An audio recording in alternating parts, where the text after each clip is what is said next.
ראש הממשלה והגברת נתניהו, נשיאת בית המשפט העליון, יושב ראש הכנסת, הרבנים הראשיים, שרים, יושב ראש מועצת יד ושם, יושב ראש יד ושם, חברי כנסת, אחיי ניצולי השואה, הסגל הדיפלומטי, חסידי אומות העולם, אורחים יקרים.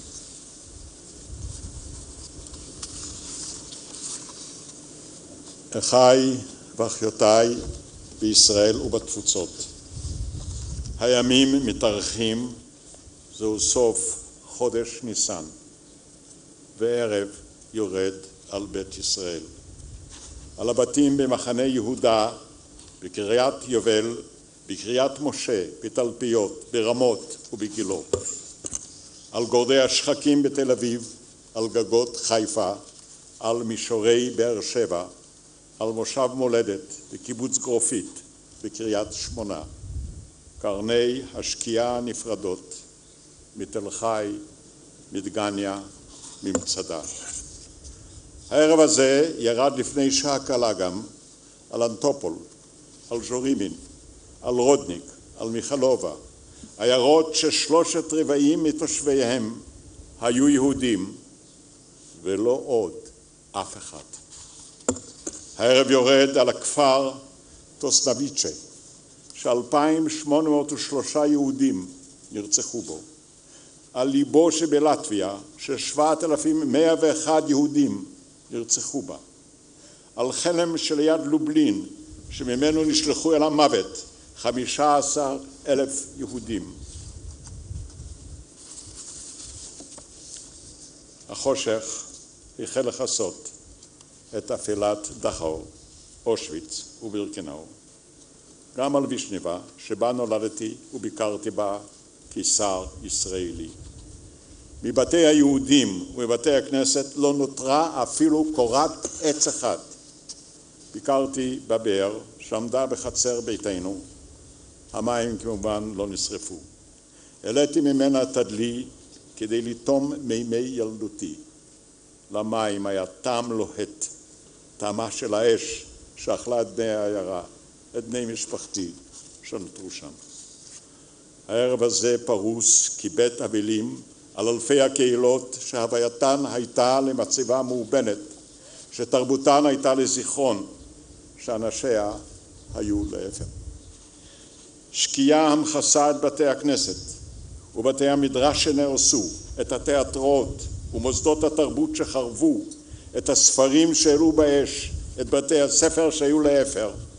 הכל נמחק, החיים, הבתים, התרבות, עולם חרוך.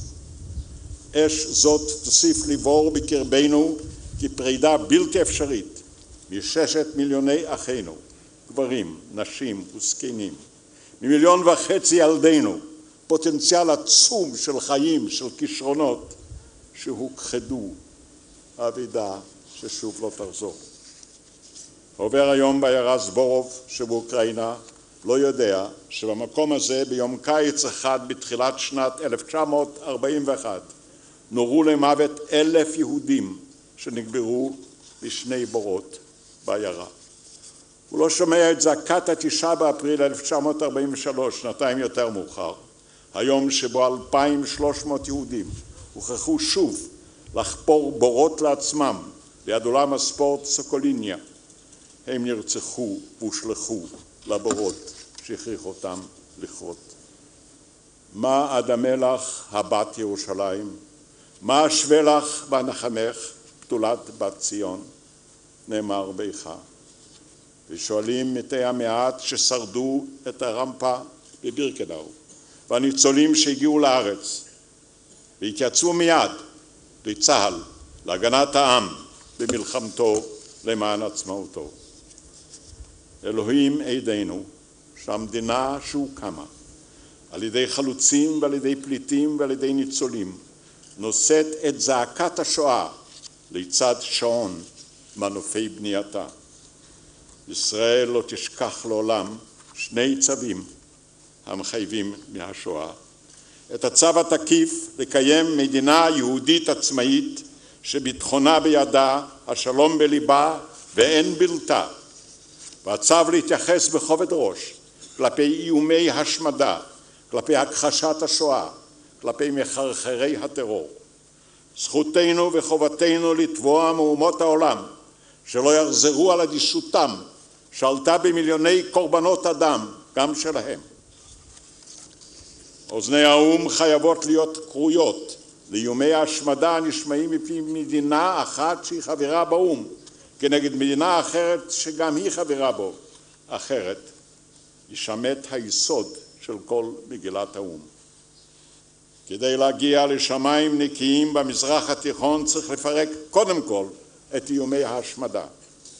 נשק משמיד המונים בידיים המסוגלות להשמיד המונים ובקולות המעודדים השמדה כזו הם הצירוף המסוכן ביותר לשלום העולם. הם הופכים את העולם למקום בלתי נשלט.